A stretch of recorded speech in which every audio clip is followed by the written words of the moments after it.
Za dopisnika Tanjuga iz Bukurešta otišao sam u jesen 1988. U to vrijeme Rumunija je važila kao najteža zemlja za izvještavanje. 2 godine pre pada Čaušeskova, Zapad je počeo naveliko da satanizuje Čaušeskov režim. Kako oni to rade, to smo mi upoznali i shvatili kasnije u vrijeme Slobodana Miloševića.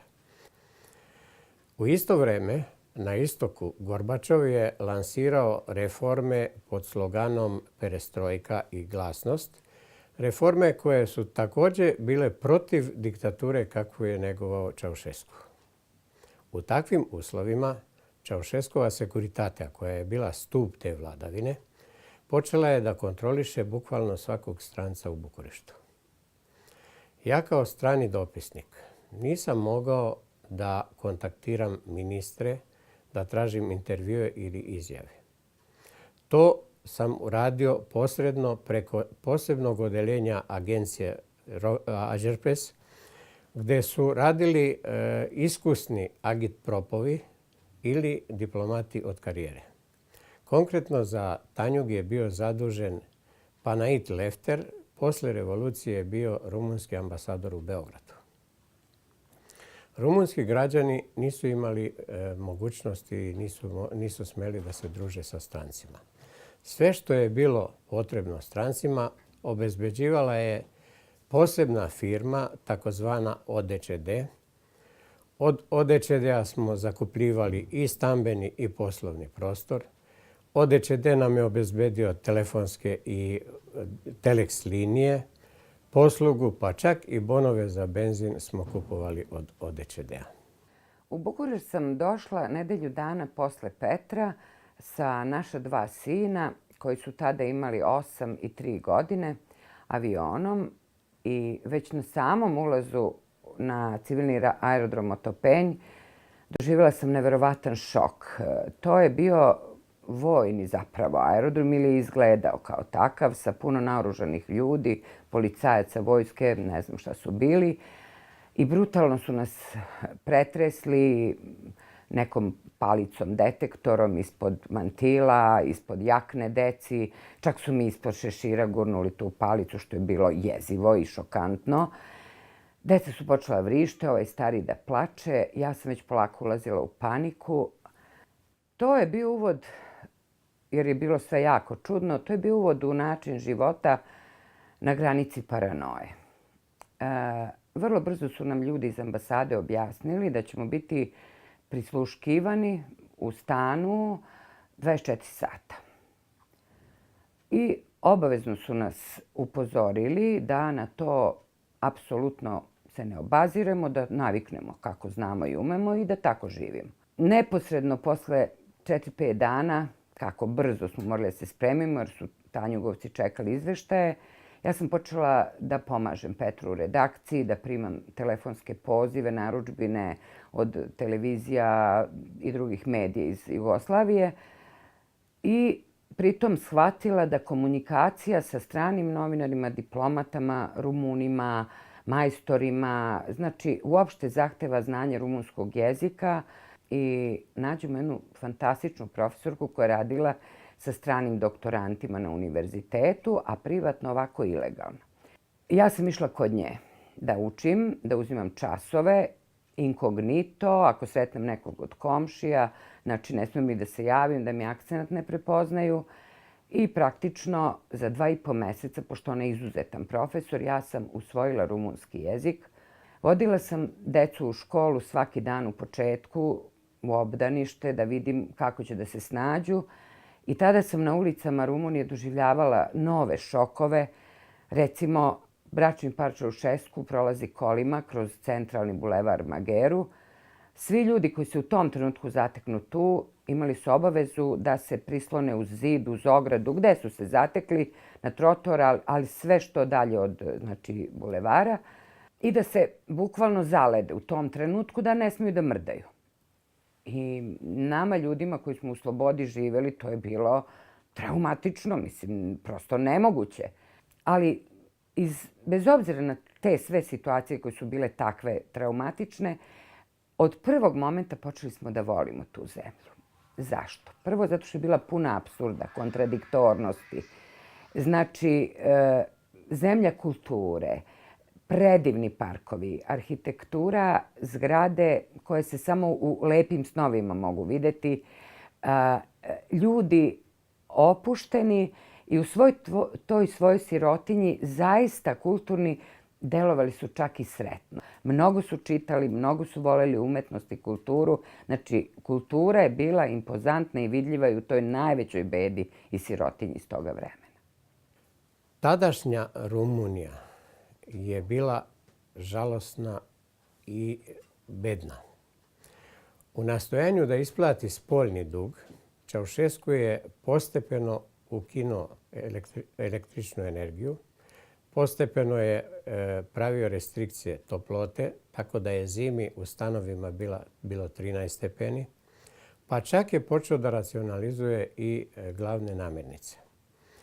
Istini za volju, osnovni deo sistema snabdevanja je išao preko sindikata, ali opet je bilo dosta toga što je trebalo kupiti po prodavnicama, a prodavnice su bile potpuno prazne. Prepodne Bukurešt je bila praktično prestolnica staraca. Od jutarnjih časova, u jutarnjim satovima, penzioneri su se okupljali ispred mesnica, mlekara, ribarnica i čekali namirnice da stižu. Kružio je slogan i anegdota da ona porodica koja nema starce treba da ih uveze. U diplomatiji postoji jedno pravilo. Što je zemlja domaćin zatvorenija prema strancima, stranci se više drže međusobno.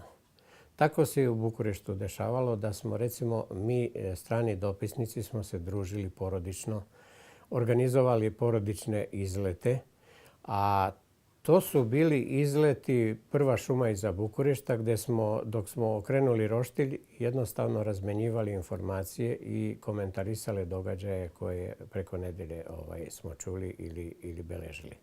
Cela 1989. godina, znači posljednja godina vladavine Ceausescua, protekla je u znaku priprema 14. kongresa Komunističke partije Rumunije.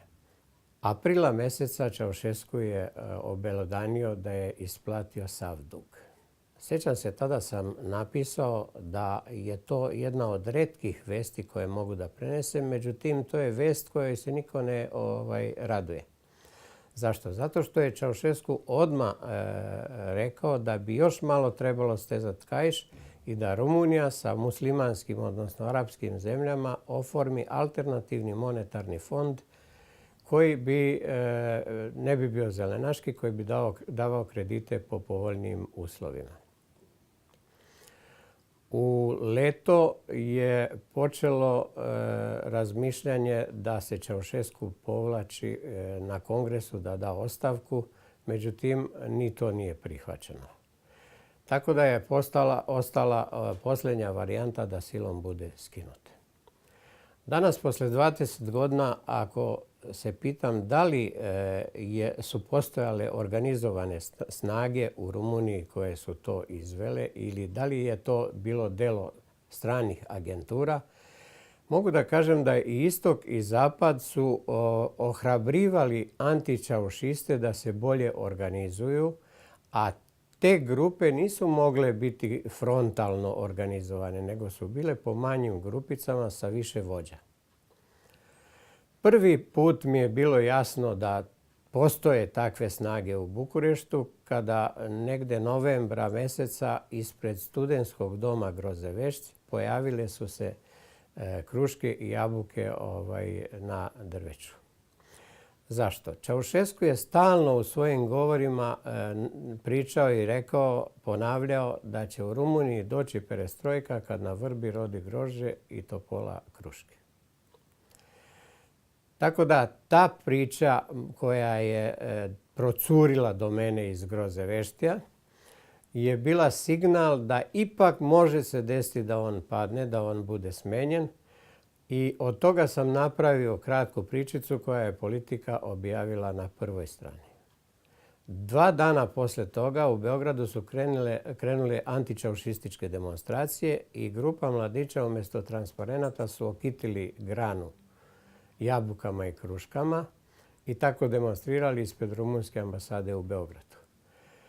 Time je meni bila potpisana presuda i da je Ceausescu opstao na vlasti, ja bi se verovatno teško proveo.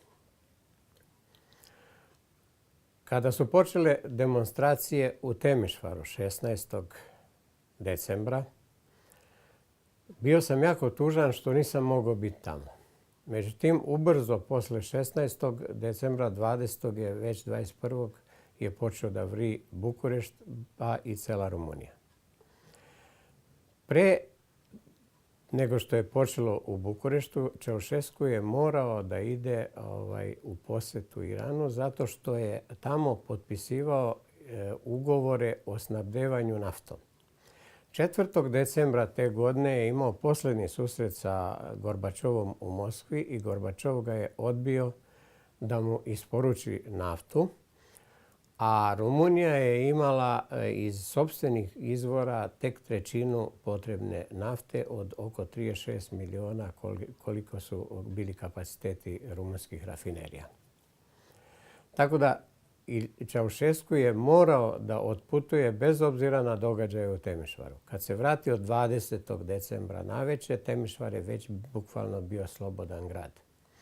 Ali on je računao da nije to ništa, da će njega podržati radnici i radnička klasa, pa je uveče 20. proglasio vanredno stanje, kritikovao huligane u Temišvaru, kritikovao strane agenture koje su se tamo umešale da hoće da unište socijalizam i planirao je za 25. decembar miting u Bukureštu gdje je govor tako sročio da prvo obećava radnicima, penzionerima veće plate, veće penzije, a u drugom delu je nameravao da kritikuje Gorbačova jer bukvalno uništava socijalizam, da se prodao kapitalistima i da jednostavno sve ono što su oni i radnička klasa učinili do sad, to on prodaje Zapadu. 21. decembra ujutru me zvao čovjek koji je bio u Centralnom komitetu zadužen za štampu da me pita da li ću da učestvujem na mitingu. Istovremeno mi je saopštio da će biti direktan prenos. Ali je insistirao da mu odmah kažem jer za strane novinare i za diplomate je obezbeđeno mesto pored same govornice. Kad sam čuo da ima direktan prenos, odlučio sam da pratim putem malog ekrana miting, zato što od mjesta gdje se održavao miting i do mog stana trebalo mi pola sata po gužvi, jer bilo oko 100.000 ljudi, da se probijem, pa onda dok bi uključio telex, dok bi slao, to bi moj izveštaj za događajem kasnio 2 do 3 sata. Odjednom se čula pucnjava, Ceausescu počeo je da govori, odjednom se čula pucnjava. Kasnije su to tumačili da je to bila petarda, a ove godine sam čuo izjavu generala Stenkuleskua koji je rekao da je to bio snimak iz Temišvara koji je pušten preko zvučnika. Drugi razlog zbog čega sam odustao da učestvujem na mitingu je bilo mi je sumnjivo da su strance rasporedili odmah do same govornice. To je prvi put da je strancima dato takvo mesto.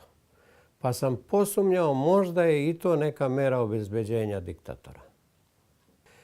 Posle razbijanja mitinga, kad se čuo pucanj, oko 1000 žena, ljudi koji su nosili transparente, počeo jedan vrisak i oni su počeli kao u filmu da bacaju te slike Ceausescua i Elene na gomilu, polomljene ti transparenti i slike, odjednom gomila letava i dasaka i slika, a masa ljudi razbežala se na 3-4 strane. Dragi compatrioți, e marea de a întări colaborarea și unitatea de a face totul pentru libertatea, pentru construcția socialismului, pentru bunăstarea poporului, pentru integritatea și independența României.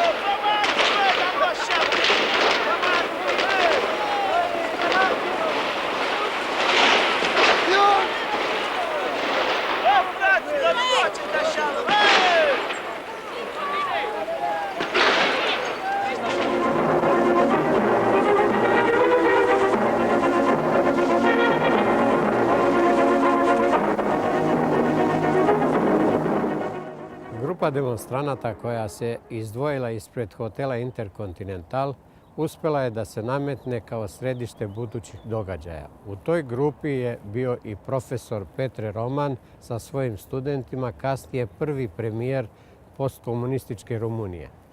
Opremljena megafonima, ta grupa je do uveče uspjela da okupi više desetina hiljada građana. Policija je svim silama nastojala da razbije demonstrante. Pokušala je najpre vodenim topovima, ali su manifestanti zaplenili vatrogasna kola, zapalili ih, a zapalili su i nekoliko policijskih vozila.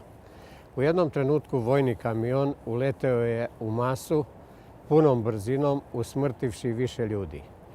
Vojnici koji su bili u kamionu umalo su prošli da nisu bili linčovani. Ministar odbrane, koji je bio kritikovan od strane Čaušeskua zato što u Temišvaru nije najubedljivije delovao, je te večeri preuzeo ličnu komandu nad razbijanjem barikada i demonstracija. Negde oko 10 sati uveče je naredio prvo da se puca u vidu opomene, a onda su vojnici pucali i u demonstrante. Oko ponoći, za sat vremena na tom prostoru poginulo je 48 ljudi, 600 njih je prošlo sa prostrelnim ranama, a 680 njih su uhapšeni i torturisani cele noći u zatvoru Žilava kraj Bukurešta. Te noći Čaušesku je spavao u zgradi Centralnog komiteta. Sa njim su bili ministri odbrane, ministar policije, ministar sekuritate i još neki ljudi na čiju je on pomoć ozbiljno računao u tim teškim trenucima. Pucnjava se približila bukvalno ispred naše zgrade. Znači, kad je krenulo, mi smo svi, koliko nas je bilo, na pod. I svi smo ležali na podu, znači nema izveštavanja, nema ničega, pogašena svetla, spuštene roletne. A fotoreporter Tanjuga je odveo decu u kupatilo, jer tamo nema prozora, znači ni zalutali metak ne može da se dogodi, zaboravivši pritom da mu se iznad kade suše slike sa Temišvarskog pokolja, znači dramatične jako, koje su deca videla. I posle svega, dehidrirani, umorni, neispavani, Nikola, ovaj mlađi sin, je počeo da ne govori. To je za mene bio znak da ovo čudo mora da se prekine, bar što se tiče mog učešća. I mislim da sam tada donela najtežu odluku u životu, da ostavim Petra, da pokupim decu i da se evakuišem u organizaciji naše ambasade sa svim članovima jugoslovenske kolonije, da krenem nazad za Jugoslaviju. Do obrta je došlo oko 10 sati 22. decembra kad se zgradom Centralnog komiteta pronela vest da je ministar odbrane general Vasile Milja izvršio samoubistvo. Kada je Čaušesku čuo da je Milja mrtav, odlučio je da se obrati naciji posebnim saopštenjem.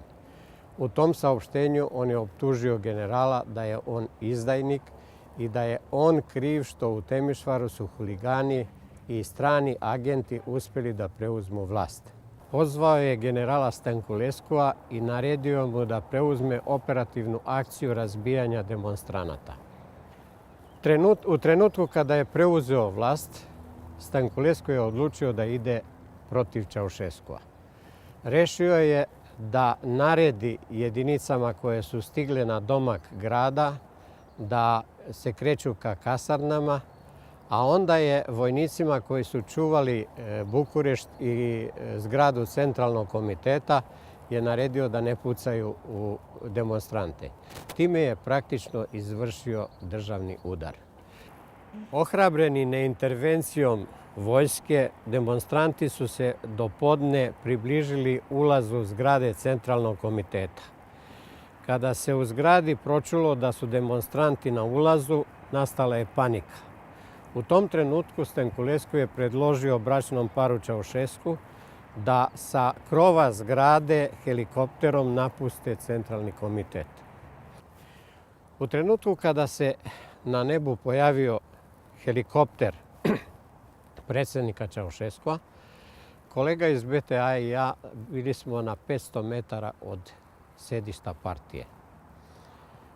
Ispred nas su bile kolone tenkova, a ono što nam je bilo neobično je to da su demonstranti visili ko grozdovi na gusenicama i haubama tenkova. Tada smo shvatili da je vojska prešla na stranu naroda. Neko iz mase je vikao diktator beži. Kad smo pogledali, primetili smo helikopter predsjednika Rumunije, a onda je nastala erupcija radosti, veselja. Ljudi su počeli da se grle, da se ljubi. Mi smo se izdvojili i žurili da javimo vest koju je svet toliko očekivao, pala je diktatura. Pilot koji je vozio Ceaușescua dobio je naređenje da se predaje obližnjoj komandi u Botenju.